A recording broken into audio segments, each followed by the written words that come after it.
the day my mother told me to leave. The sky over rural Tennessee looked as if it had cracked open. Rain hammered the porch roof, while I stood frozen in the doorway with a single duffel bag at my feet. At 19 years old, I had nowhere to go, no savings, and no idea how quickly a life could fall apart. What hurt most wasn't losing my home. It was realizing that the people who were supposed to stand beside me had already turned their backs. As I stepped into the storm, I thought I was walking toward the end of my story. I had no way of knowing that an abandoned house, a forgotten attic, and a secret my father left behind would change everything. Before we continue, if you believe in kindness, second chances, and never giving up when life gets hard, please take a moment to like this video, leave a comment, share it with someone who needs encouragement, and subscribe to the channel. Your support helps these stories reach more people who need hope. My name is Nathan. I grew up in a small town outside Knoxville, Tennessee. My father, Michael, was the kind of man who could fix anything. He worked long hours as a carpenter and spent every spare moment teaching me lessons about hard work, honesty, and resilience. But when I was 14, he died unexpectedly from a heart condition. His death shattered our family. After Dad was gone, my mother changed. The grief hardened her. Bills piled up, stress consumed her, and eventually she remarried a man named Richard. From the beginning, Richard made it clear that I was an unwanted reminder of my mother's past life. Every mistake I made became evidence that I was a burden. By 19, the tension had become unbearable. One evening, after another argument over money and household expenses, Richard convinced my mother that I was holding them back. The next morning, she handed me a bag and told me I needed to figure things out on my own. The betrayal cut deeper than hunger ever could. For weeks, I drifted between cheap motels, sleeping in my aging pickup truck whenever money ran out. I worked temporary construction jobs, unloading trucks, and cleaning job sites. Every dollar disappeared almost as quickly as I earned it. Soon, my truck broke down. Then, I lost one of my jobs. The walls seemed to close in from every direction. One cold evening, while searching through old papers in my duffel bag, I found something I had nearly forgotten. It was a handwritten note from my father. The paper was yellow and folded several times. Across the top, in his familiar handwriting, were words that made my heart race. For Nathan, if life ever gets difficult, remember the safe house. At first, I thought it was some kind of joke. Then I remembered fragments of conversations from childhood. Dad occasionally mentioned an old property his grandfather owned deep in the hills near Gatlinburg. He always called it the safe house. I had never seen it and assumed it had been sold years ago. But the note contained directions. The next morning, fueled by equal parts desperation and curiosity, I borrowed a friend's vehicle and followed those instructions. The road grew narrower with every mile. Dense forests surrounded me. Eventually, I reached a rusted gate almost hidden by vines. Beyond it stood a weathered cabin. Time had nearly swallowed the place. Broken shutters hung crookedly from the windows. The porch sagged, weeds stretched waist high around the foundation. Yet something about the cabin felt strangely welcoming, as if it had been waiting patiently for someone to return. Inside, dust coated everything. Sunlight filtered through cracks in the walls. The furniture was old but intact. I spent the first day simply cleaning enough space to sleep. That night, lying beneath a leaking roof, I felt something I hadn't experienced in months. Peace. The cabin wasn't much, but it was mine. Over the following weeks, I worked odd jobs during the day and repaired the property at night. Every nail I hammered into place felt like I was rebuilding more than a house. I was rebuilding myself.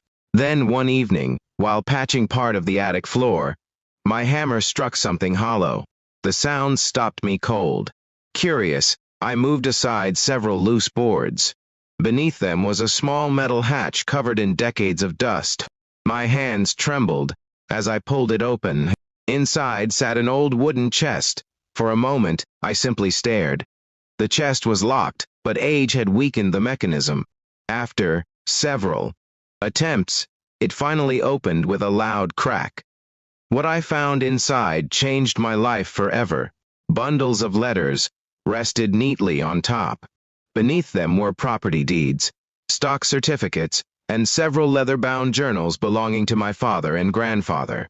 My pulse quickened. As I carefully examined the documents, an incredible truth emerged. My great-grandfather had quietly invested in several parcels of land decades earlier. Most family members never knew they existed. Over time, some of those properties had become extremely valuable due to nearby development and tourism growth around eastern Tennessee. The documents showed legal ownership had eventually passed to my father, and after his death, to me the assets had never been claimed because no one knew they existed. I spent days researching the records, barely believing what I was uncovering. With help from a local attorney, every document was verified. The forgotten properties were worth hundreds of thousands of dollars. For months, I had worried about where I would sleep. Now I possessed resources capable of securing my future. But strangely, the money wasn't what affected me most. It was the journals. Every evening, I sat beneath a small attic window reading page after page written by my father. He had anticipated that life would not always be easy. He wrote about hardship, perseverance, faith, and character. He explained why he preserved the cabin. He called it a refuge for future generations. Whenever life became overwhelming, one entry brought me to tears. He wrote that true wealth wasn't measured by bank accounts or property. True wealth was having the strength to stand back up after being knocked down. For the first time since his death, I felt as though he was speaking directly to me. Over the next year, everything changed. I sold some of the inherited land, invested wisely, and renovated the cabin completely. What had once been an abandoned structure became a beautiful mountain retreat. More importantly, I returned to school and completed the education I had nearly abandoned. As my circumstances improved, news eventually reached my mother. One afternoon, she appeared at the cabin. The years seemed heavier on her face than I remembered. She apologized through tears. She admitted she had allowed fear, grief, and pressure to cloud her judgment. She confessed that forcing me out was the greatest mistake of her life. Part of me wanted to cling to the pain, but another part remembered my father's words about strength and forgiveness. I forgave her, not because what happened was acceptable, but because carrying bitterness any longer would only keep me trapped in the past. Our relationship wasn't repaired overnight. Healing rarely happens that way. Yet slowly, conversation by conversation, trust began to return. The greatest treasure hidden in that attic wasn't land or money. It was perspective. Had I discovered those documents while living comfortably, I might never have appreciated their value. Had I never been forced into hardship, I might never have developed the resilience needed to handle success. Sometimes, the darkest chapters become the foundation for the brightest endings.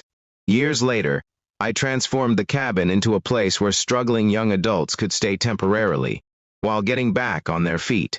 Many arrived carrying the same fear and uncertainty I once carried. Every time someone walked through those doors, I saw a reflection of my younger self. And every time someone left stronger than when they arrived, I felt my father's legacy living on. Before we reach the ending, I have a special request. Comment below with the words, "Never give up." If you believe difficult seasons can lead to unexpected blessings. As this story comes to a close, I want you to remember something. Life can change in a single moment. Sometimes, it changes for the worse. Sometimes, it changes for the better. But no matter how hopeless things appear, your story is not finished. The chapter you're struggling through today may be preparing you for a future you cannot yet imagine. If this story touched your heart, inspired you, or reminded you never to lose faith during difficult times. Please like the video, leave a comment, share it with someone who needs encouragement, and subscribe to the channel. Your support helps keep stories of hope alive. Standing on the cabin porch years after that stormy day, I watched the sun rise over the Tennessee mountains. The same boy who had once been banished with nothing now stood surrounded by purpose, gratitude, and peace.